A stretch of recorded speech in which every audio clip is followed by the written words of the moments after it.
इस वीडियो को लाइक करें, हमारे चैनल को सब्सक्राइब कर बेल आइकन जरूर प्रेस करें हमारी लेटेस्ट वीडियो सबसे पहले देखने के लिए।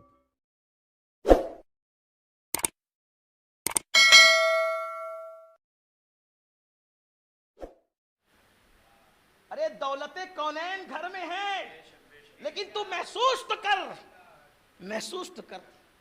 अगर तू मोमिन है तो तेरे घर में नबी की रूह पाक मौजूद है।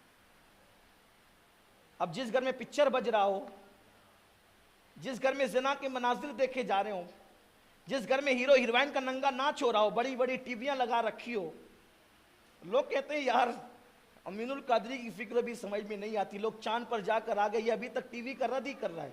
तो मैंने टीवी का रद्द कभी किया ही नहीं, पागल हूं टीवी का रद्द करूंगा?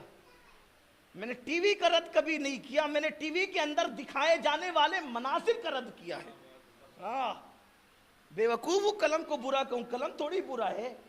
कलम से जो गाने लिखते हैं वो गाने की मुजम्मत कर रहा हूं, कलम की मुजम्मत नहीं, क्योंकि जानता हूं अगर कलम आ जाए किसी आगल पागल के हाथ में वो गाने लिखता है, और कलम आ जाए इमाम अहमद रजा के हाथ में तो ऐसी नाते लिखता है कि दिलों का शबिस्तान सजा देता है और खुद ही गुनगुनाने लगता है कि अल्लाह अकबर।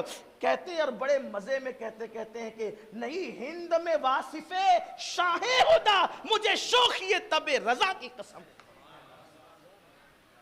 अगर तलवार किसी दहशतगर्द के हाथ में हो, दहशत फैलाती, सलाहुद्दीन अय्यूबी के हाथ में हो, इंसाफ को आम कर देती। हम तलवार के मुखालिफ नहीं, हाथ के मुखालिफ, कलम के मुखालिफ नहीं, हाथ के मुखालिफ है। इसी तरीके से टीवी का इस्तेमाल अगर गलत हो रहा है, हम उसके जिना मत देखो, अय्याशी मत देखो, आवारगी मत देखो, हीरो हीरोइन का नंगा नाच मत देखो। हाँ, अगर किसी आशिक़े रसूल की पड़ी हुई नात सुन रहे हो, हमें कोई एतराज नहीं, हमें कोई एतराज नहीं। अगर किसी का बयान सुन के जिंदगी बदल रही किसी आशिक़े रसूल की, हमें कोई एतराज नहीं। लेकिन आप सिर्फ इतना गौर कर लें, जब आप फिल्म देखते होंगे और रूह अक़दस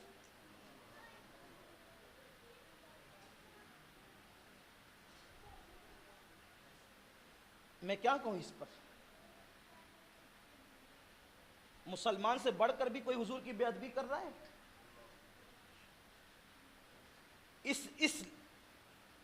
इस तनाजुर में कह रहा हूं, इस तनाजुर में। बल्कि मैं तो कहता हूं कि अगर ये तसव्वुर आ जाए कि हुजूर की रूह पाक हमारे घर में मौजूद है, तो फिर मैं तो बुलंद आवाज से भी गुफ्तगू करने से डरूं। हुजूर की रूह पाक मौजूद है घरों में, लेकिन यही है, जो ख्याल करते उनको बरकत मिलती है, जो ख्याल ही नहीं करते उन्हें बरकत कब मिले? इसलिए कि जो रमज़ान शरीफ का एहतराम ना करे, रमज़ान उन्हें क्या बरकत देगा? जो माँ बाप का अदब ना करे, उन्हें माँ बाप से क्या बरकत मिलेगी? उनके लिए तो माँ बाप फिर जहन्नम है। रमज़ान शरीफ उनके लिए जहन्नम है जो रमज़ान शरीफ का अदब नहीं करते। तो जो हुजूर अलैहिस्सलाम का अदब नहीं करते, उनके लिए सबसे बड़ी आजमाइश हुजूर की जात है। अबू लहब चचा होकर जहन्नम में क्यों जा रहा है? हुजूर की वजह से। और बिलाल आशिक बन करके जन्नत में क्यों जा रहे? हुजूर की वजह से। हुजूर का अदब नहीं किया तो घर का फर्द जहन्नमी हो गया, हुजूर का एहतराम किया तो हबशी से आने वाला भी जन्नती हो गया, हबशा से आने वाला जन्नत, बल्कि कर्न में रहने वाला, घूमने वाला दीवाना ऐसा जन्नती हुआ कि उसकी दुआ पर आधी उम्मत जन्नत में दाखिल हो गई। ताजीम की बात है, लोग एहतराम करें, अपने नबी का एहतराम सीखें। सिर्फ हाथ बांध के सलाम पढ़ना यही एहतराम नहीं है। ये भी ख्याल करो हुजूर की रूह पाक जैसा कि उनकी शान है, किस शान से है इसकी तशरीह नहीं करता। जिसका ईमान जितना मजबूत है वहां रूह पाक उसी शान से जलवगर है। यहां पर एक बदबख्त बोलने लगा, टीवी पे बहुत चीखता रहता है, चेहरा भी उसका अजीब दिखता है, उस पर कोई तस्सरा नहीं करता।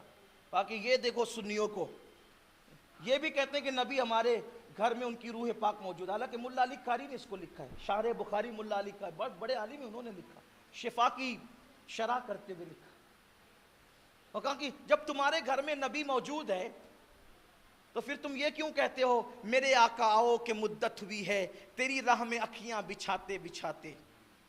फिर कहते हो कि सुना है आप हर आशिक के घर तशरीफ लाते हैं, मेरे घर में भी हो जाए चरागा या रसूल। अगर जब पहले से मौजूद है तब बुलाता किसको है? हमने कहा तू यही तो नहीं समझता, वो मौजूद है रूहानी तौर पे, اور اب بلانا چاہتے ہیں جسمانی طور پہ،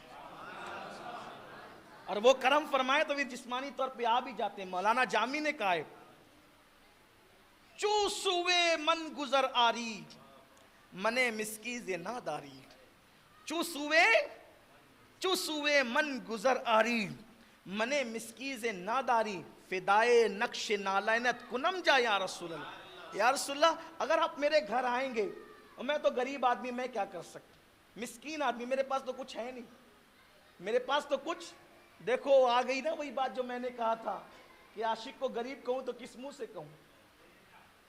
جامی کیا کہہ رہے ہیں؟ سن لینے دو، انہیں بھی سن لینے دو، ان کو بھی ضرورت ہے، ہمارے قوم کا مستقبل ہے یہ بچے، سننے دو انہیں سننے دو، اس لیے یہ قوم کا مستقبل ہے۔ میں اپنے بچپنے سے اپنے علماء کو سننے جاتا تھا، اور رات میں سن کر آتا تھا، اور صبح اپنے دوستوں کے سامنے اس کی کاپی کرتا تھا۔ میں بچپنے سے خطیب ہوں الحمدللہ، اور یہ بھی شکر کے طور پہ کہہ دوں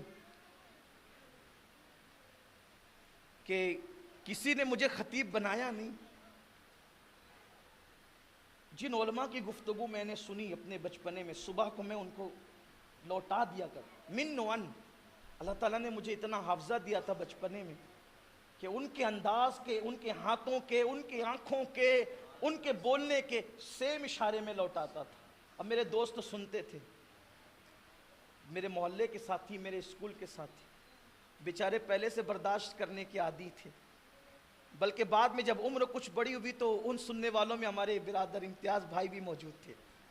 ہاں سن لینے دو، بچوں کو نظر انداز مت کیا کرو۔ بچپنے میں آتے ہیں تو ہم بگا دیتے ہیں، پھر جوانوں کے آتے نہیں تو پھر منت کر کے بلاتے ہیں۔ آنے دو ان کو، آنے دو ان کو، بیٹھنے دو انہیں، محفل کی زینت بننے دو، اپنا مستقبل ہے یہ۔ ہو سکتا ہے انہی میں پھر کوئی ایسا خطیب پیدا ہو کہ جو اپنی قوم سے مخاطب ہو، ذوق ایسی پیدا ہوتی۔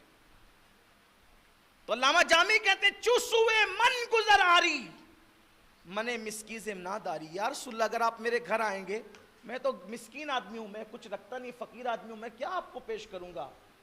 پھر کہتے ہیں چونکہ دولت کہیں رکھتا ہوں نا تو وہی پیش کرتا ہوں، کہتے ہیں فدائے نقش نالینت کنم جا یا رسول اللہ، حضور آپ کی نالین جان رکھی ہوگی اور اس کا نشان جو پڑے گا میں اپنی جان ہی اس پہ قربان کر دوں۔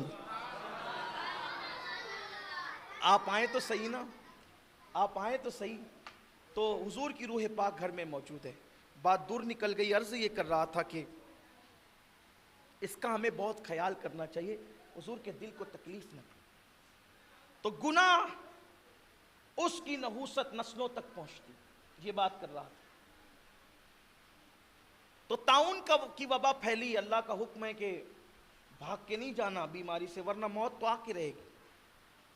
ان میں سے کچھ لوگ جو یہودی تھے، بنی اسرائیل کے دور کا واقعہ ہے، تقریباً 70,000 یہودی طاعون اور پلیگ کی وبا سے بھاگ کر جنگل میں نکلے کہ ہم بچ جائیں گے، حالانکہ منع کیا تھا، جانا نہیں، لیکن یہودی اتنی نالائق قوم ہے کہ جو چیز سے منع کرے وہ زیادہ کرے۔ بدترین قوم، پوری دنیا کی سب سے بدترین قوم، انتہائی زبان دراز، گستاخ، غدار قوم، اور آج میری قوم انہی یہودیوں کے نقش قدم پہ چل پڑی ہے۔ قرآن نے سب سے زیادہ جس کی برائی بیان کی وہ یہودی قوم ہے، اور میرے آقا علیہ السلام نے فرمایا کہ میری امت یہودیوں کے نقش قدم پر چلے گی اور جو جو انہوں نے کیا وہ یہ بھی کریں گے۔ آقا نے یہاں تک فرمایا حتیٰ کہ اگر کسی یہودی نے اپنی ماں کے ساتھ زنا کیا ہے تو میرا کوئی امتی اپنی ماں کے ساتھ بھی زنا کرے گا، جو انہوں نے کیا یہ سب کریں گے۔ دیکھ لو آپ، یہودیوں نے داڑیاں منڈائی، دیکھ لو کتنے خوبصورت اور اسمارٹ بننے چلے ہیں، یہ یہودیوں کا فیل ہے نا۔ یہودیوں نے فرقہ واریت پھیلائی، دیکھ لو مسلمانوں نے فرقہ واریت۔ یہودیوں نے نبیوں کی توہین کی، دیکھ لو نبیوں کی توہین کلمہ پڑھنے والے کر رہے ہیں۔ یہودیوں نے انبیاء کے ساتھ زبان درازیاں کی، آپس میں خون ریزیاں کی، جنگ و جدال کیا، قتل و قتال کیا، یہ سب کیا، اپنی بیٹیوں کے حسن کے سودے کیے، دیکھ لو وہی سب ہو رہا ہے، اور قیامت قریب ہے اور یہی سب ہوتا رہے گا۔ جو اپنے آپ کو اللہ کے کرم سے بچا لے وہی بچا لے گیا، بلکہ کوئی اپنے آپ کو نہیں بچا سکتا، اللہ جس کو بچا لے اللہ اس کو بچا لے۔ من یہدہ اللہ فلا مضل لہ ومن یضلل فلا ہادی لہ، اللہ جسے ہدایت دے اسے کوئی گمراہ نہیں کر سکتا، اللہ جسے گمراہ کرے اسے کوئی ہدایت نہیں دے سکتا۔